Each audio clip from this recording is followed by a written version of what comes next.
What is going on? You my date, you know what I'm saying? Ow! And you're gonna bust that shit, innit?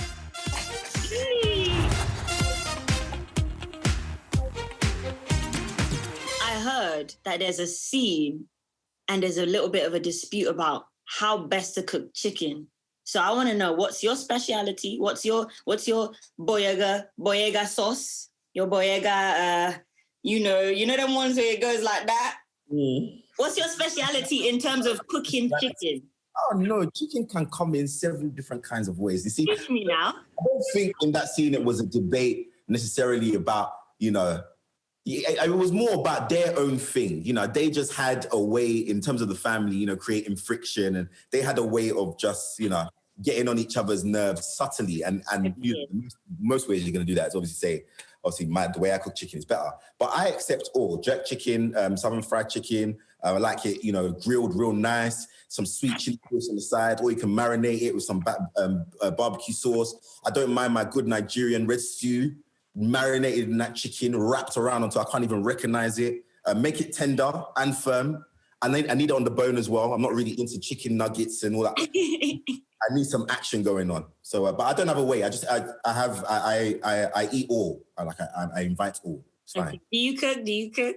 Yeah, I cook, but not like complicated meals or lobsters, but nice rices and maybe like a little side of plantain, some tilapia, and you know what I mean. You made my laptop charger fall out.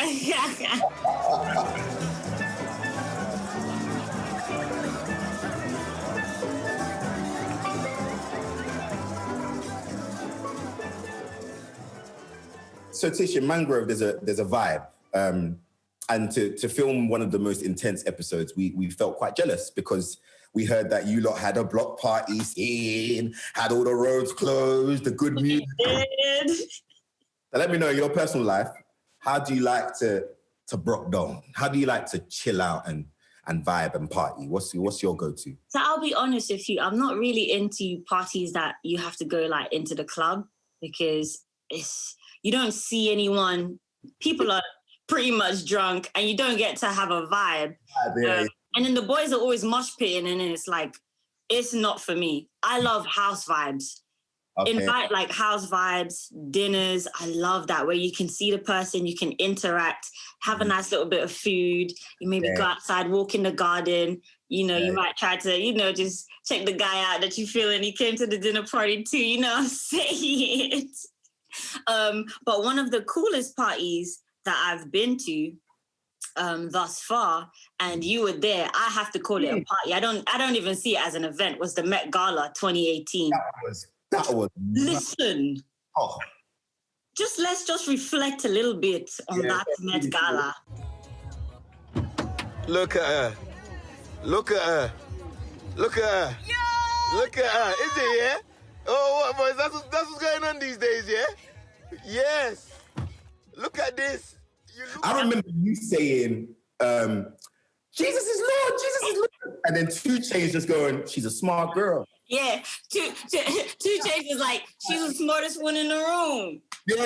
I was like, what is going on? It's a really so amazing.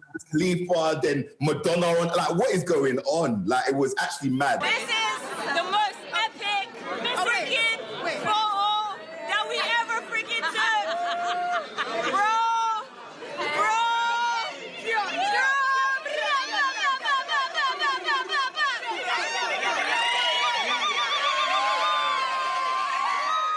But the biggest thing is, it was the Met Gala with house party vibes. Yes. That's what it was about, really, is that it had that kind of house party. Yeah. Even the after parties was fun. It was just fun. So that was so far, outside of my personal space of friends and family, outside Met Gala was just great. And you were there. You were my date. You know what I'm saying? Mine too, man. You know what, man? I was going to play it humble and go, yeah, little house party. I went to in Dulwich. Nah, man, that Met Gala, bro. Go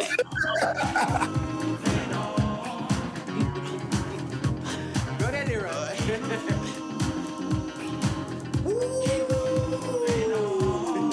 Okay. My waist got better, listen up.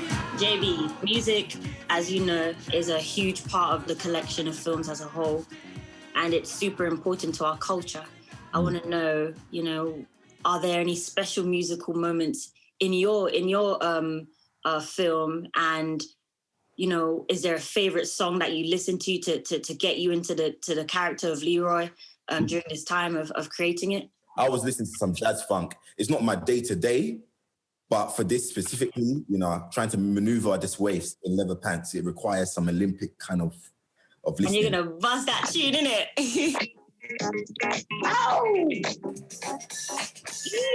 What is this, 80s? Sweet. Daphne. I was waiting for that cue. It's right up to the triple score. Yeah. Come on, who's got an S? That's still winning. Listen. There we go. And...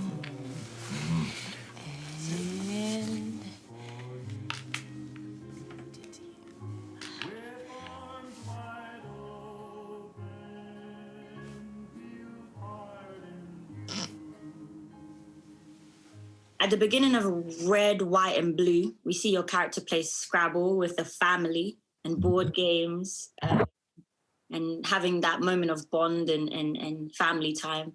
I want to know about your personal family time. Is there a particular game that you guys have to play at Christmas time? And, you know. As a Nigerian, even when we play game, we must be making money. So Monopoly is just the way to go. Yeah. World domination, you know, getting some assets, building some net gross. That's what we do. And I would like to just say, I am the king of Monopoly. It's a global thing. I am the king of Monopoly. I take everyone's money and build up hotels in record time. That's just our thing to do. But I enjoy it more to defeat all of my. I love that. Okay, hit me with your next question.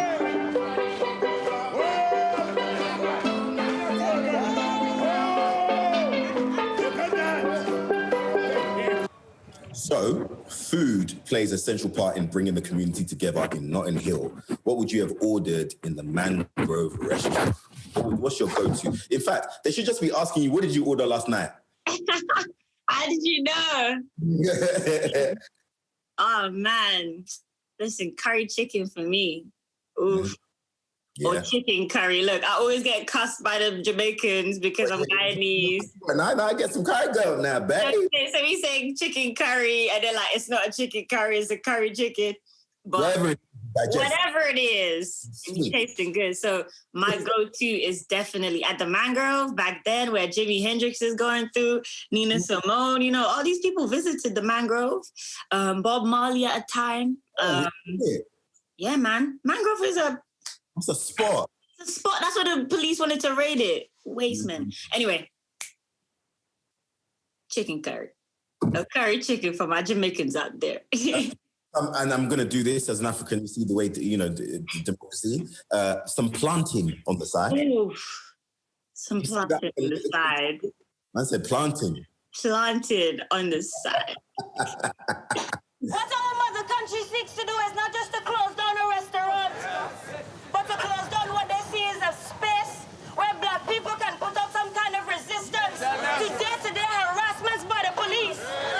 And I believe the Mangrove not only serves as a negative in putting up that space for black people, but I believe it serves as a positive purpose, and that people in the community have a place to call our own. And we as black people have lacked that since we were invited here. So this attack on a black establishment and our right to gather is not an isolated event, but a sustained campaign against black people by the British state. And today we are saying enough is enough. What's the biggest thing you learned from Althea playing her? What was like the most inspiring thing to learn about this woman?